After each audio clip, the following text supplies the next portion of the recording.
lang ma'am, binibidyoan ko lang para matulog ng leksyon.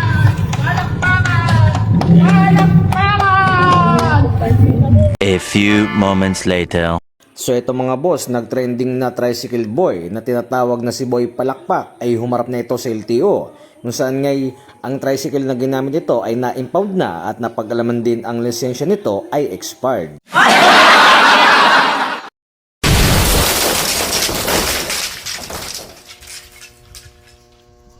Isang viral video na kuha sa dashcam ng isang motorista ay nagpapakita sa isang tricycle driver na nag-counterflow. Isang labag sa mga batas trapiko at lubhang mapanganib na aksyon at malaking sagabal para sa lahat ng gumagamit ng kalsada.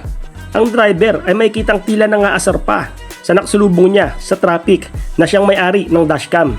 Dahil dito, ang LTO sa pamumuno ni LTO Chief Assistant Secretary Marcos Villacanilaw ay agad na naglabas ng show cause order laban sa may-ari at driver ng nasabing tricycle. Alinsunod sa SEO, ang may-ari at sangkot na driver ay kailangan humarap sa pagdinig na gagawin ng Intelligence and Investigation Division sa 22 ng Enero 2026 alas 10 ng umaga. Kailangan nila magsumite ng verified explanation kung bakit hindi sila dapat patawan ng administratibong kaso tulad ng reckless driving, obstruction of traffic, driving against traffic, duty to have a license, compulsory registration of motor vehicle at kung bakit hindi dapat suspenden ang lisensya ng driver sa pagiging improper person to operate a motor vehicle. Samantala, ang lisensya ng driver ay suspende ng 90 araw at ang tricycle naman ay ilalagay sa status alarm habang patuloy ang investigation. Kapag hindi sila umattend sa hearing o hindi nagsumite ng verified explanation, ang kaso ay pagpapasyahan batay sa ebidensyang hawak ng LTO. Ang paggawa ng counterflow at pag-uugali na walang disiplina at respeto sa kalsada ay hindi lamang labag sa batas kundi pati na rin isang pagbabaliwala sa kaligtasan ng lahat.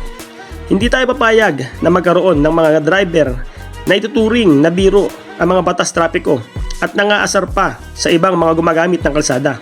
Ang LTO ay determinadong pigilan ang ganitong uri ng pag-uugali. Bawat isa sa ating kalsada ay may karapatan sa ligtas at maayos na daan. Diin, Asik, Lacaninaw.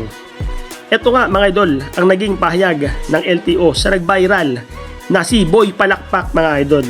At pakinggan naman natin mga idolo ang kanyang hinaing o ang kanyang rebat ukol dito. Short yung video, pag anong ang way namin, dapat ang way niya doon sa kabila, hindi pa sa lubong pa ganon. Mga pag-post lang sila, no, ang galing.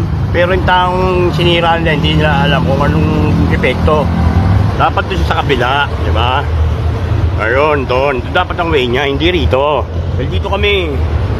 O pag ganun hindi niya namin sinama na ginagawa ng LRT.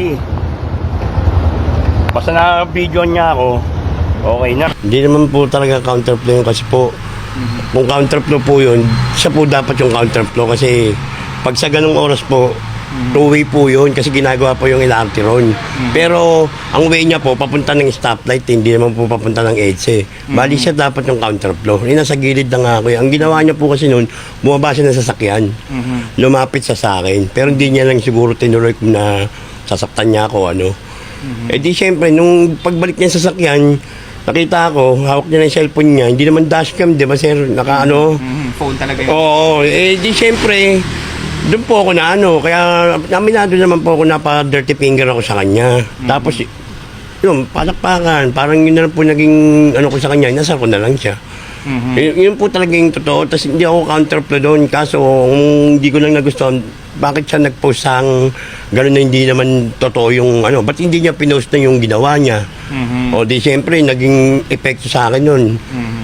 Naway ako ng bata, ng mga anak ko, tapos sa pamilya ko, paglabas ko rito. Diba, parit kami sitwasyon, sa kanya mangyari. Tsaka may video ko rito na hindi taga ako counterflow. Kaya nga salamat nga po. Ayan, katulad niya, may nag-interview sa akin na pagtanggol ko yung sarili ko. Buti pa nga po yung ticket session 15, nung pinuntahan ako dito, yung pununan din ako ni statement, at tiga sector 6 Doon ko lang po nagpagtanggol yung sarili ko. Pero sa kanya, nakakaiyak lang . Kasi paglabas ko dito, yung mga tricycle driver dito, parang ako yung sinisisi. May nagbabanta pa sa akin na mga galit. Kasi nga, ang daming nangyari. Hindi ko na, bigla na lang nag-viral eh.